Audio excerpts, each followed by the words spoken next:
Google Pixel phones offer a compelling vision of what Android can be, but they come with drawbacks that aren't immediately apparent on a spec sheet. I'm not saying don't buy one, but here are things to keep in mind before you do. In various ways, Pixels are unique among Android phones, and not just because they come from the primary company behind Android itself.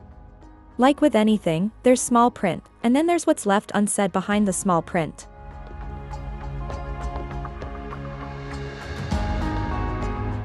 Most mobile chips come from one of three companies: Qualcomm, MediaTek, and Samsung.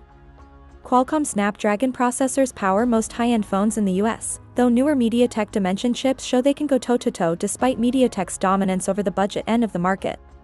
As for Samsung, its own Exynos chips go into Galaxy phones outside of the US and are generally considered to be not as performant or reliable as the Snapdragon versions of the same phones.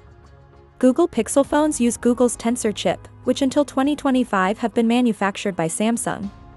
Since the Tensor's debut in 2021, Google's Tensor chip has offered less processing power and graphical performance than you get from Snapdragon-equipped Android phones and Apple Silicon-equipped iPhones. That story doesn't look like it's changing with the Pixel 10, even with Google's shift from Samsung to TSMC.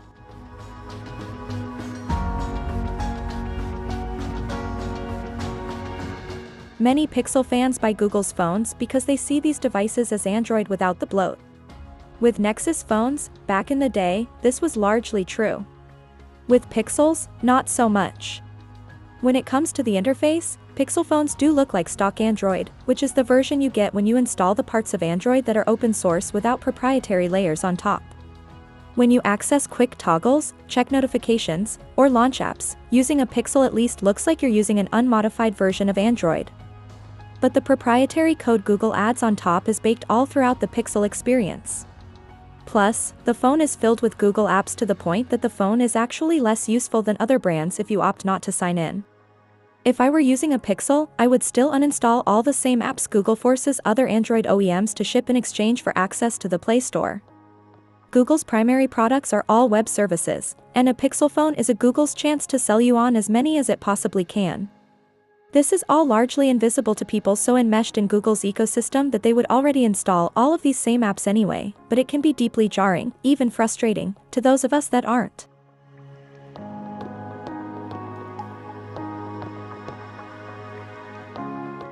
Most people in the US don't buy phones outright.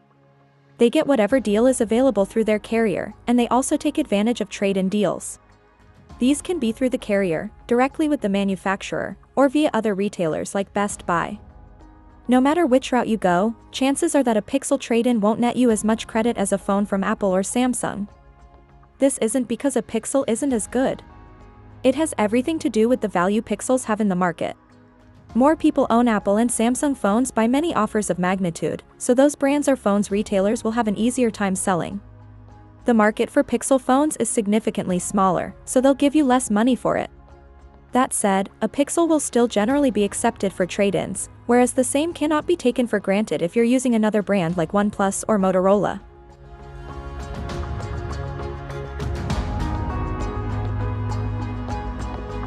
Sadly, smartphones aren't designed to be all that reparable.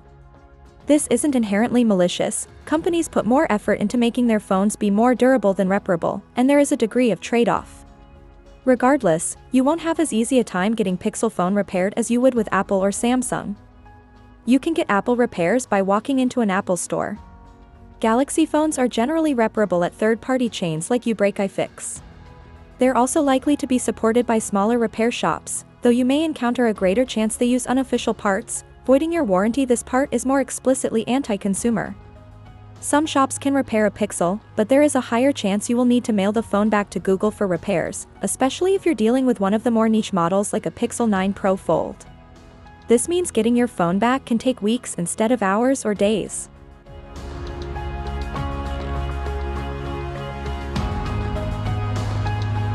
This is the aspect that is most difficult to cover. Negative experiences aren't consistent enough that issues appear during every review period or for every owner. Yet there is generally a higher likelihood of there being issues on a Pixel than other brands. Part of this stems from the fact that Pixels are usually on the newest version of Android, and as a rule, new software has more bugs than older software.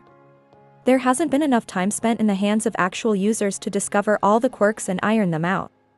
By the time things settle from the previous update, it's time for the next one. A phone stuck on a year-old version of Android may be running older software, but at least the experience is time-tested and generally reliable. Some issues stem from Pixel hardware rather than software, such as the choice of processor and cellular modems. Yet, whatever the reason, Pixels don't seem to age as well, with a higher likelihood of increased slowdown, crashes, or things just not working. These issues are infuriating for those impacted, but they're inconsistent enough that when you bring them up, you can count on many Pixel users showing up telling you how they have never had a problem, and they're not wrong. Should you avoid buying a Pixel? I personally do, but that has more to do with my distaste for Google software and the company's priorities than the phone themselves. If you like the Pixel software experience, these phones can be a great deal, especially the Pixel 9a. Just go in with your eyes open about what to expect.